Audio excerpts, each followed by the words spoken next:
Bismillahirrahmanirrahim. Alhamdulillahi Rabbil Alamin. Salatu wassalamu ala syarfil anbiya'i wal mursalin. Nabiyina Muhammadin wa ala alihi wa sahbihi ajmain. Assalamualaikum warahmatullahi wabarakatuh.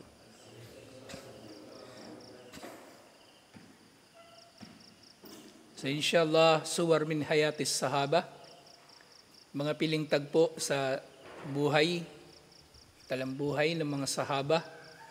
So inshallah, tiyatalakay pa rin natin ang tungkol kay At-Tufail bin Amr Ad-Dawsi. Kasi nga pumunta siya ng Makkah para mag-hajj o mag-umrah at binabalaan siya ng Quraysh. Kaya tinakpan niya yung kanyang tenga. Tinakpan niya yung tenga niya pero di niya man niya tinakpan yung kanyang mata. Kaya yung pagkabilib o pagkamangha kay Propeta Muhammad sallallahu alaihi wasallam na siyempre sa pamagitan nito ay pinadaan ni Allah ang gabay. Baga, dumaan ito sa pamagitan ng kanyang nakita. Hindi niya narinig. Maaring hindi niya narinig, di ba, yung nire-recite ni Propeta Muhammad sallallahu alaihi wasallam na anumang sura o aya. Pero nakita niya ang husay ng ginagawa ni Propeta Muhammad sallallahu alaihi wasallam na pagsamba. Kaya nung pag-alis ni Propeta Muhammad sallallahu alaihi wasallam, sumunod siya kay Propeta Muhammad sallallahu alaihi wasallam kahit doon sa bahay ni Propeta Muhammad sallallahu alaihi wasallam at kinausap niya. Ito. Sabi niya ni At-Tufail radhiyallahu anhu, "Ya Muhammad, inna qaumaka qad qalu li anka kada wa kada." Sabi niya, "O Muhammad, tunay na ang iyong mga kababayan, sinabi nila sa akin ng ganito at ganyan." So si At-Tufail, kumuha siya ng mga pag-iingat laban sa binabala ng Quraysh, ng salamangka ni Propeta Muhammad sallallahu alaihi wasallam na maaari maapektuhan siya ng pananalita ni Propeta Muhammad sallallahu alaihi wasallam. Pero naging bukas ang kanyang isip at bukas ang kanyang puso higit sa lahat. At ito na nga yung ninabanggit natin nung nakaraan, di ba, yung lib, laayatin li ulil albab, yung ulul albab na ito, so ang lib, ito kumbaga hindi ito pangkaraniwang talino. Kumbaga, yun nga yung pinakamagandang translation ng lib, yung bukas na pag-iisip. Bukas na pag-iisip. So ganun si At-Tufail. Siyempre makita rin natin sa ginawa niya na ito, yung kanyang bukod sa kanyang talino, yung kanyang pagiging makatuwiran, makatarungan, na hindi siya basta-bastang naniniwala sa sinasabi ng iba. Di ba yung nabanggit natin sa khutbah kahapon, si Dawud alayhi salam sinubukan ni Allah sa kanyang pagiging makatarungan at yun nga nangyari na naghatol siya kagad. Na inapi nung merong 99 na tupa, yung merong isang tupa. Naghatol siya kagad. Inapikan niya sa pamagitan ng pagkuha ng iyong isang tupa at isinama niya doon sa kanyang 99 na tupa. So naghatol agad si Dawud alayhi salam bago pa man niya narinig yung kabilang panig. Napakinggan pa lang niya yung nagsusumbong. Di ba?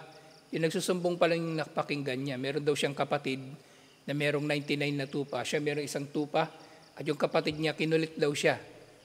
Nakunin yung isa niyang tupa. Hindi nga niya pinapakinggan pa yung may 99 na tupa. Anong nangyari? Naghatol agad siya.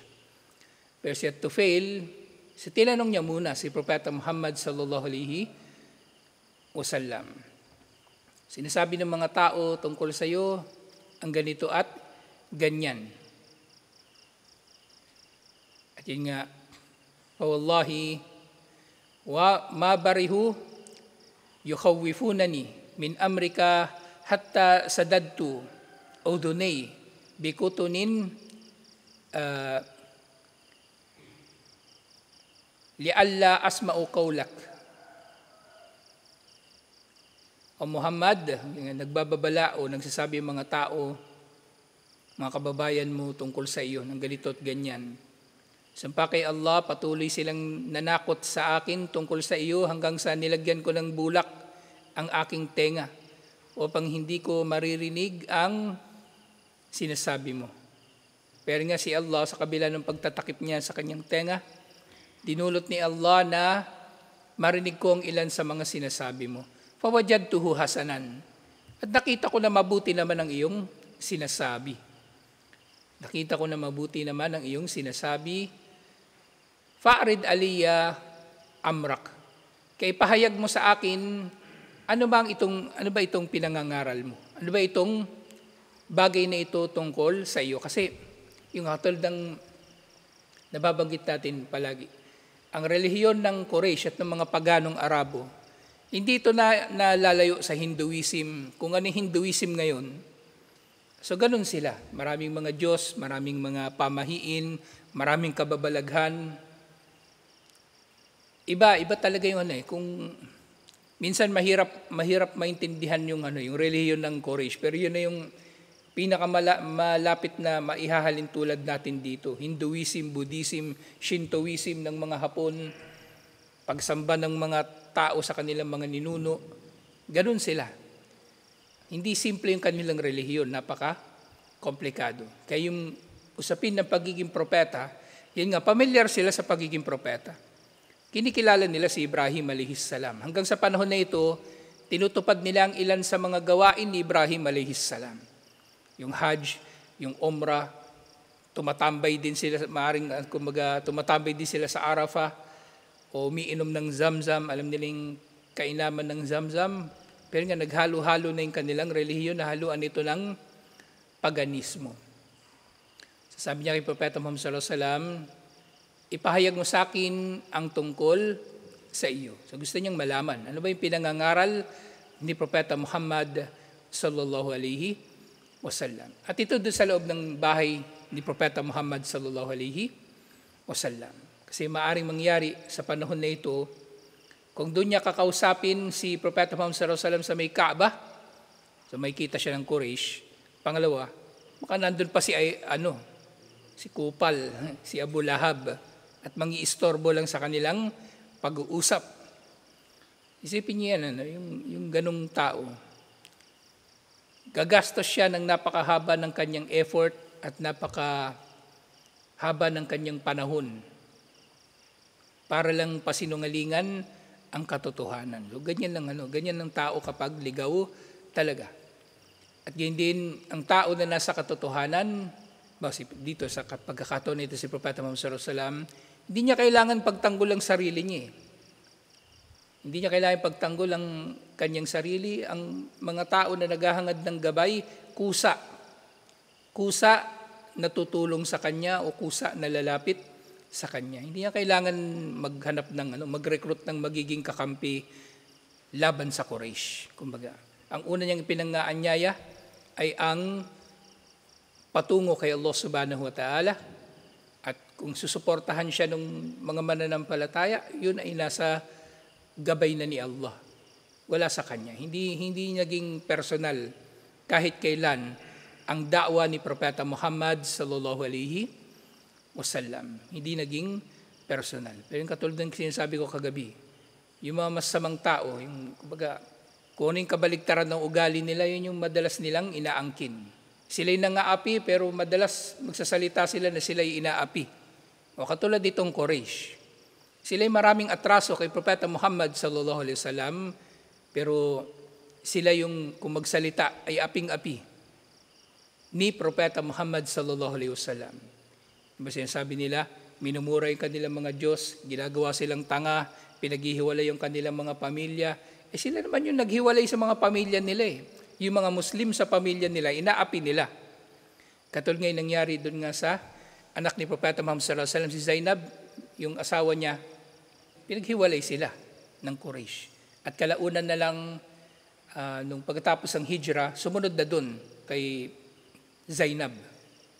At yun nga, naalala ko yung pagkakataon na yun, na kumbaga nang dumating nga doon si Abdullah sa Madina, pero notektahan siya ni Zainab, yung ijara na tinatalakay natin, at tinanggap ni Propeta Muhammad sallallahu alaihi wasallam yung ijara para sa kanya, sa asawa ni Zainab.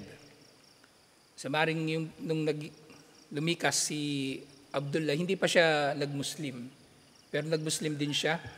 kalaunan. Kaya nagkaroon ng ijara. Kasi kung Muslim naman siya, hindi na kailangan ng ijara. Automatic yun. Automatic.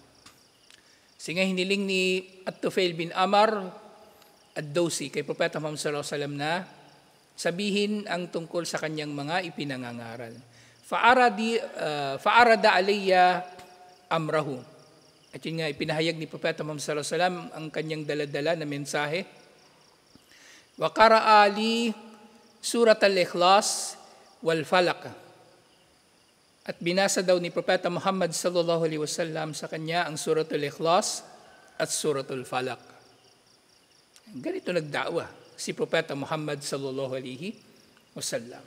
Kuffar, pagano, hindi mananampalataya. Pero binasahan niya ng suratul Ikhlas at suratul Falaq bilang da'wa. So ganito rin tayo, inshallah. Hindi natin kailangan magbuklat ng aklat ng ibang relihiyon para lang patunayan na tama tayo at mali sila. Yung nga muli, kung ang da'wa natin patungo kay Allah subhanahu wa ta'ala, wala tayong pakialam eh. Magmumuslim ba yan o hindi? Magugustuhan ba niya ang Islam o hindi?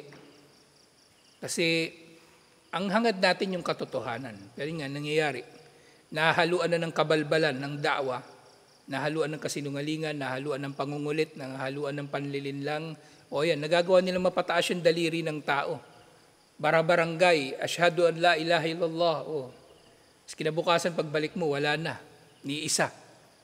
May maabutan kang ilan. Nagmuslim ka pala kahapon ah. Ganun ba yon? Hindi ko alam eh. Akala ko magtataas lang ng kamay. Nadaan sila sa panlilinlang. Hindi natin kailangan dumami. Yung nga, sa da'wa, kahit sa community na hindi natin kailangan dumami. Si Allah yung magdadala ng tao rito kung sino yung karapat dapat na tumira dito. Hindi natin kailangan ng matinding marketing o ano paman. Si Allah ang magdadala sa mga tao na karapat dapat na tumira rito, karapat dapat sa relihiyon na ito sa pangkalahatan, karapat dapat na magmuslim. Kaya hindi natin kailangan yung masyadong OA, overacting na da'wa. Relax lang, inshallah. Hindi natin kailangan kulitin yung mga tao. Inga, fa wallahi ma sami'tu qawlan ahsana min qawlihi. Sumpa kay Allah, wala ko narinig na namang pananalita na mas mainam pa sa pananalita na yun ni Propeta Muhammad sallallahu alaihi wasallam.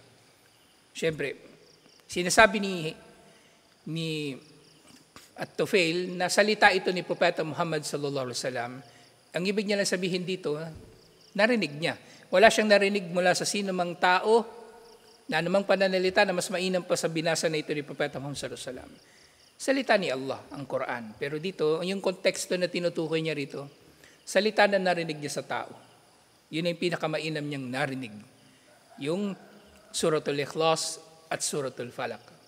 Nga napakaganda nga ng kung pakikinggan ng tao, kahit hindi Arabo pakikinggan niya ang suratul Ikhlas at suratul Falaq, lalong-lalo na ang mga tao, familiar naman ng mga tao sa mga tula, ay malapit nga talaga sa pagiging tula ang Ikhlas at ang Falaq. Di ba yung mga dulo niya nagtutugma, merong rhyme, di ba? So na-appreciate talaga ni At-Tufail yung binasa ni Propeta Muhammad sallallahu alaihi wasallam. Wala ra'aytu amran a'dal min amrihi. At wala raw siyang nakitang anumang pangaral na mas makatwiran pa sa pangaral ni Propeta Muhammad sallallahu alaihi wasallam. And dadalika basattu yadi lahu. At mula doon, kumbaga hindi nagtagal, iniabot ni At-Tufail bin Amr ang kanyang kamay kay Propeta Muhammad sallallahu alaihi wasallam. Wa shahidtu an la ilaha illallah wa anna Muhammadar Rasulullah. At sumaksi siya na walang Diyos na marapat sambahin liban kay Allah at si Muhammad sallallahu alaihi wasallam ay sugo ni Allah. Wa dakhaltu fil Islam. At pumasok ako sa Islam, alhamdulillah. So naging ganun lang kasimple yung kanyang pagmumuslim. Walang seremonya. Wala nang seremonya. At ito nga nangyari ito, yun nga pagkatapos ng Shi'bi Abu Talib, yung tinatalakay natin sa Sira. Yung tinatalakay natin sa Sira. At dinugtong ni At-Tufail, waqala At-Tufail, thumma aqamtu fi Makkata zamanan, ta'allamtu fihi umurul Islam. Pagkatapos ito, nanatili daw siya sa Makkah ng ilang panahon, na nag-aral siya dito niya pinag-aralan ang tungkol sa Islam. Ganito rin dapat. Sino mang papasok sa Islam, dapat ang una niya atupagin mag-aral, hindi magdawa. Hindi mag-aral paano mag-khutbah o mag-khutbah o ano pa man. Unahin niya ang mag-aral, insyaallah. So ganito ang ginawa ni Tufail bin Amr. Inuna niya ang mag-aral, wahfidtu fihi ma tayassara li. At nakabisado niya sa kanyang pananatili sa Makkah ang kung ano man na magiging madali para sa kanya na makabisado. Wahfidtu fihi ma tayassara li min al-Quran, walamma azamtu alal udati ila qaumi. At nang siya daw ay nagdesisyon na bumalik doon sa kanilang lugar, sa Ad-Daws, doon sa may Albaha. Malayo-layo na ito sa Makkah, pababa ng Makkah. Mga ilang oras pa na biyahe ito sa bus. Maganda nga yung lugar nila, nabanggit ko na ito nung nakaraan. Yung Albaha, ang klima nila doon, parang halos tropical, malapit sa dagat. Hindi siya disyerto yung Albaha. Meron nga waterfalls doon doon sa Albaha. Napasyal ka doon, Ahmad? Maganda doon sa Albaha. Hindi sila hindi parang wala ka sa Saudi pag nandun Kasi Saudi nga, sobrang laki ng Saudi Arabia. Iba-iba yung klima. So dito sa Albaha, tropical. Pag nandun ka na sa may bandang Tabuk, malapit sa Syria, magano na nagyayelo naman doon. Nag-i-snow. Tapos sa bandang sa Riyadh malamig din pero hindi nagyayelo doon. Uulan ng tipak ng yelo pero snow wala. Iba-iba yung klima. Tapos kapag malapit sa dagat, Dammam, Jeddah, grabing alinsangan. Kapag lalo na pag tag-init, iba-iba yung klima. Sobrang laki ng Saudi Arabia. Ang Saudi Arabia, parang 4 na doble ng Pilipinas. 4 na doble ng Pilipinas. At 1/4 ng Saudi Arabia, yung tinatawag nilang Rub'ul Khali. Rubu, 1/4. Yun, puro disyerto lang talaga yun, yung Rub'ul Khali na yun. Malapit na sa Oman, sa Yemen, pababa. So yung Albaha, malayo-layo pa siya sa Makkah, papunta na ng papuntang Red Sea, sa may south ng Makkah. So nung pabalik na raw siya doon sa mga kababayan niya, sinabi niya kay Propeta Muhammad sallallahu alaihi wasallam, "Ya Rasulullah, inni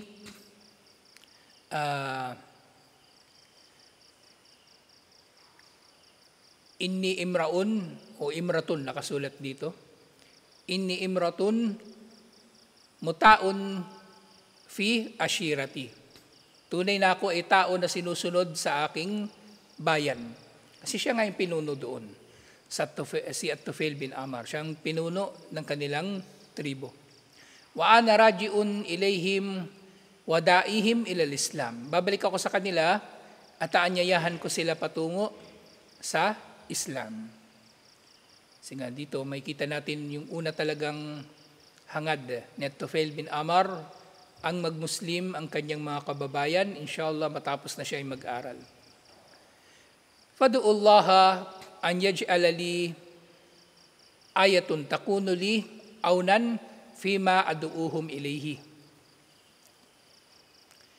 Kaya, sabi niya kay Propeta Muhammad sallallahu alaihi wasallam, maaari ba na manalangin ka kay Allah na bigyan niya ako ng aya, ng tanda, na makakatulong sa akin sa anumang ipangaanyaya ko sa kanila.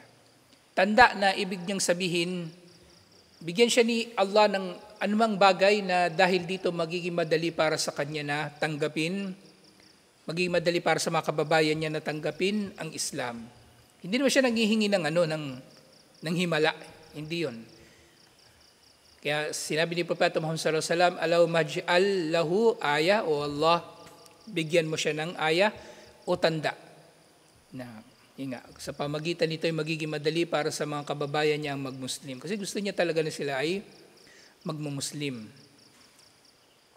Fakarajtu ila qaumi hatta idha kuntu fi mawdi'i masyrik ala manazilihim waqa'a nurun fima bayna aynay mithlal misbah.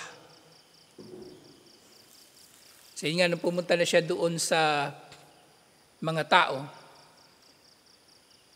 at natatanaw na niya yung mga kabahayan ng kanyang mga kababayan, so meron daw lumiwanag sa harapan ng kanyang mga mata. So hindi yung mga kababayan niya yung nakakita nito, siya. So siya ang nakakita ng aya. Siya ay nakakita din ng aya o ng tanda mula kay Allah na siya lang magiging matagumpay ang kanyang gagawin na da'wa. At nasabi nga niya sa sarili niya, o naidua niya, Allahumma ij'alhu fi gayri wajhi. O Allah, dulutin mo na ang liwanag na ito, tinutukoy niya yung liwanag, ay dumating sa iba pa, liban pa sa aking mukha. Fa inni aksya ay yadunnu annaha uqubatun waqa'at fi wajhi li mufarakati dinihim. Sa liwanag na nandun daw sa mukha ni Tufail bin Amr ay hinihiling niya kumbaga na makarating sa iba o kumbaga maliwanagan din nito yung iba nang sagay na hindi nila iisipin na ang liwanag na nasa kanyang mukha ay parusa dahil sa pagtalikod niya sa kanilang relihiyon, sa pagiging pagano. Patahawalan nuru fawaqa'a fi ra'si sauti. Faja'al an-nas yathara'una dhalika an-nur fi sauti kalkandil al-muallaq. Sa liwanag na yun na nasa mukha ni Tufail, lumipat daw doon sa kanyang latigo. Yung latigo na ginagamit niya pang hampas ng camel o ng kabayo, ganun. Sa dulo noon, napunta doon yung liwanag. At kumbaga, nang lumipat na yun sa liwanag, nakita yun ng mga tao at ginamit nila liwanag nila parang kandila, parang ilaw na nakabitin. Wa ana ahbitu ilayhim minan nabiyah o nabiyah. So yung liwanag daw ng kanyang yung kanyang latigo, kumbaga ay dala-dala niya habang pababa siya patungo sa kanila. Pababa siya, siyempre mula sa lugar na kung saan naroon si Propeta Muhammad sallallahu alaihi wasallam. Falamma nazaltu, nang bumaba na raw siya, atani abi, ang unang sumalubong daw sa kanyang ama. Wa kana shaykhan kabiran, at matanda na masyado raw ang kanyang ama. At sinabi niya doon sa kanyang ama, ilayka anni ya abati, falastu minka walasta minni. So yung una niyang sinabi sa kanyang ama, di ba masaya yung kanyang ama, nagbalik na si Tufail matapos ang mahabang panahon. Pero sabi ni Tufail sa kanyang tatay, kumbaga parang parang harsh nga yung salita niya. Pero iba kasi din yung kultura ng mga Arabo. So sabi niya, wala akong kinalaman sa iyo at ikaw ay walang kinalaman sa akin. Kakasalubong mo na sa anak mo, tapos yung sasabihin, so, hindi kita ama, hindi mo ko anak, tinatakwil kita, parang gano'n. Pero siguro normal lang sa kanila to eh. Kaya yung tatay, sabi niya, wali mayabunay, bakit anak, anong nangyari? Diba? Isipin niya, gaganyanin niyo yung tatay niyo, sasampalin kayo nun. Sabi niya, walakad aslamtu, nagmuslim ako. Wa tabi'tu dina Muhammadin Allah.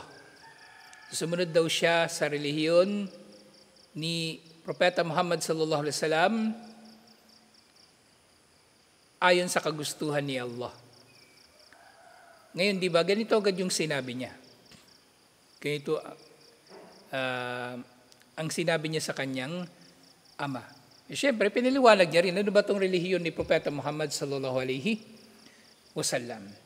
Pero maaring mangyari din na bago pa man umalis si At-Tufail, nabalitaan na nila doon sa Albaha ang tungkol sa relihiyon ni Propeta Muhammad sallallahu alaihi wasallam.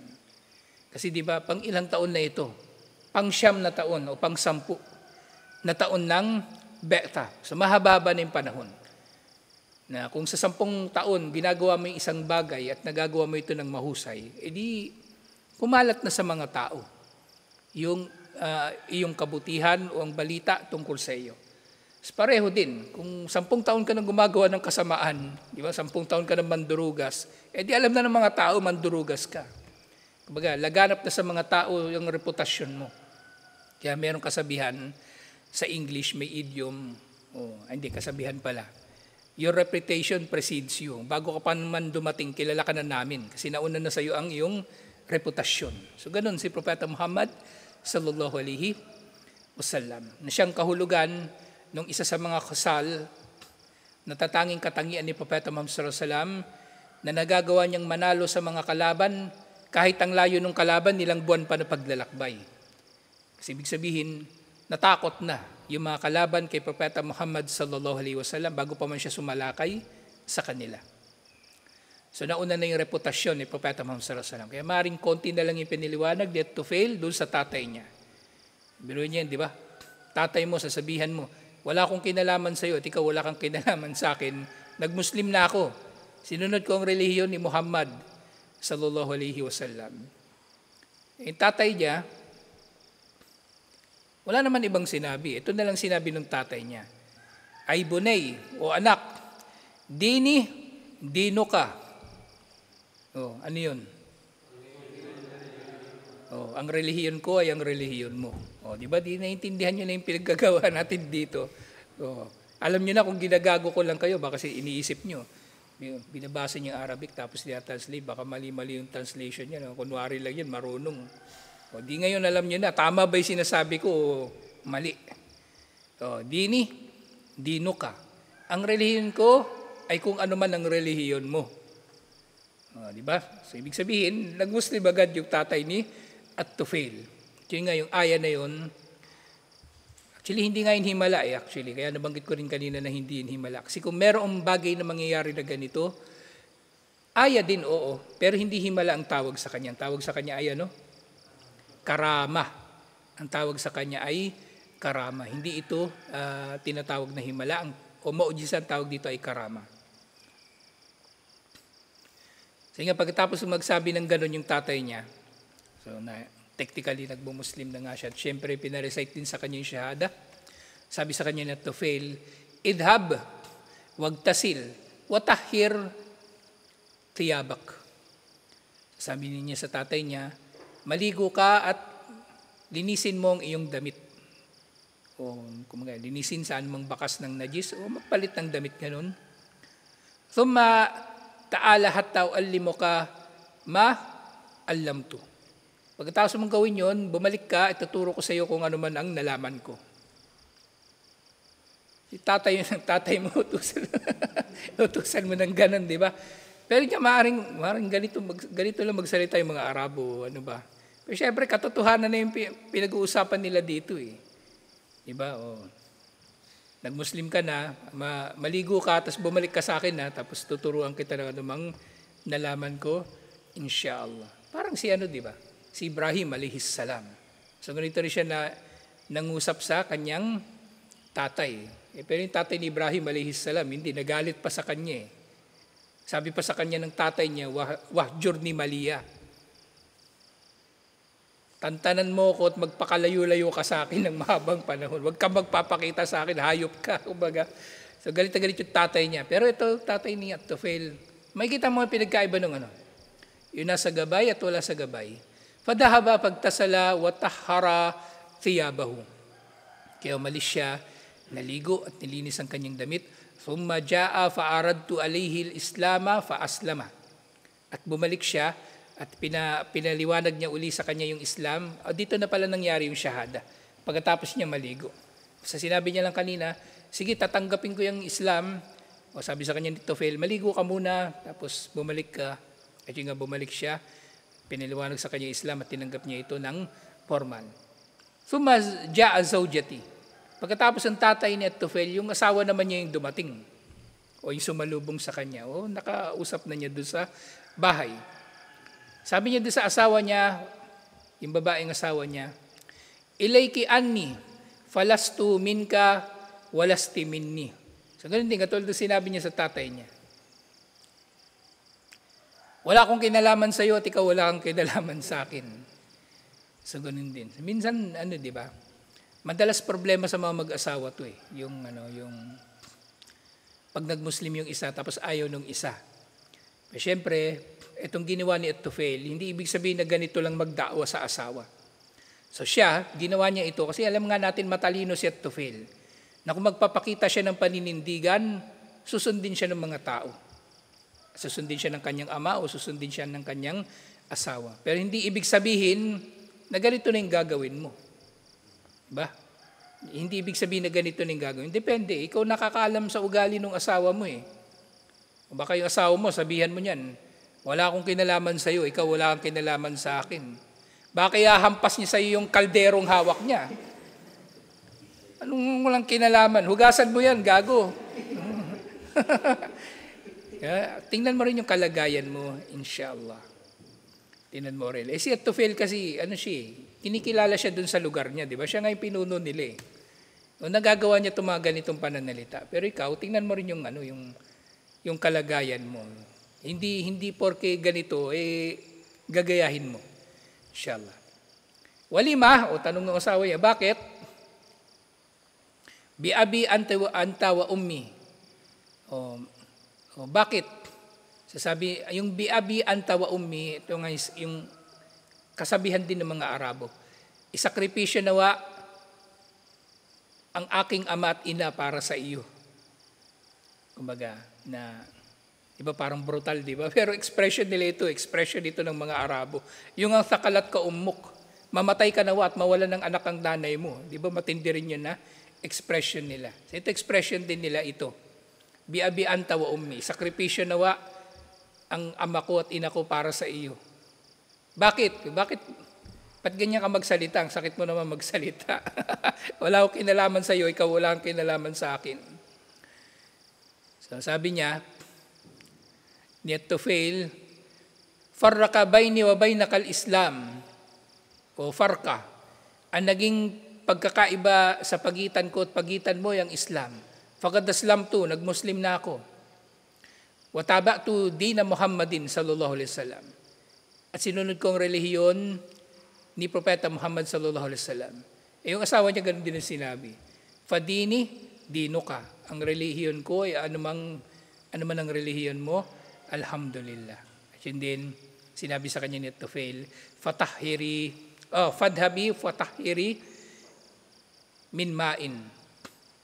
Kaya sabi niya, sige, maligo ka muna. Maligo ka muna. At sabi ng asawa, bi-abi anta wa ummi, isakripisyo na para sa iyo ang aking ama at ina. Atak siya alas sabiyati shay'an min disyarri. So sabi nung asawa niya, natatakot ka ba para sa mga anak natin mula kay Dusyara o Dusyura pala, Dusyara. Yung Dusyura, Diyos-Diyosan nila ito dun sa Albaha. Di ba may iba-ibang mga lugar, may kanilang patron, kumbaga. Ito si Dusyara, yung Diyos-Diyosan nila doon sa Albaha. So naging tugon na lang nila ni Tufail sa kanyang asawa, Tabban laki lidisyura. So kasawian nawa sa iyo at kasawian nawa sa iyo dahil kay Dusyura na nabanggit mo ito. Ibig sabihin, buwisit yan Dusyura, huwag ka matatakot. Pinaalala lang ng asawa kay Tufail, paano na si Dusyura, baka parusahan niya tayo. Hayaan mo yan, buwisit yan, walang magagawa yan na kahit na Kultu laki, idhabi, wag tasili. Ang sinabi ko sa iyo, maligo ka at umalis ka at maligo. Hunalika, baidan, aninnas. So, baga maligo daw siya at gawin mo ito na malayo sa mga tao. Wa ana daminun laka, alla yaf'ala hadal hajra, al-asam syai'an. So, maligo ka at ako ay nagtitiyak sa iyo. Maligo ka na malayo sa mga tao at ako ay nagtitiyak sa iyo. So, maring tinutukoy niya nga dito, kumbaga, kasi meron ng mga ilog doon sa kanila. So, maring sila naliligo doon sa ilog lang. So, sabi niya, maligo ka na malayo sa mga tao, wag doon sa ilog, wag doon sa falls, kung malapit man sila doon sa falls. So, tinuturoan niya to fail yung asawa niya ng pagiging disente. Maligo ka na, at ako ay nagtitiyak sa iyo na walang magagawa na anuman ang bato na yan na bingi. Kasi bato yung si Dusyara. Yung Dusyara na nila na yan, na rebulto. Nakalagay yun malapit dun sa waterfalls na yun nga yung ugat ng ilog na dumadaloy sa kanila. So doon nila yung nilagay, si Dusyara. So wala raw magagawa na anuman si Dusyara sa kanila, kaya wala siyang katatakutan sa kanya. Alhamdulillah. So ito yung sumunod na bahagi ng talambuhay na Tufail bin Amar ad-Dawsi. So, tutuloy pa natin ito inshallah na mabanggit natin dito yung ito yung pinakamalaking bahagi ng kanyang talambuhay. Yung kanyang da'wa sa kanyang mga kababayan, lalong-lalo na yung da'wa niya kanino? Sa pinaka mahalagang kababayan niya, sino? Si Abu Hurairah radiyallahu anhu na mabanggit na natin next week. Inshallah. Assalamualaikum warahmatullahi wabarakatuh.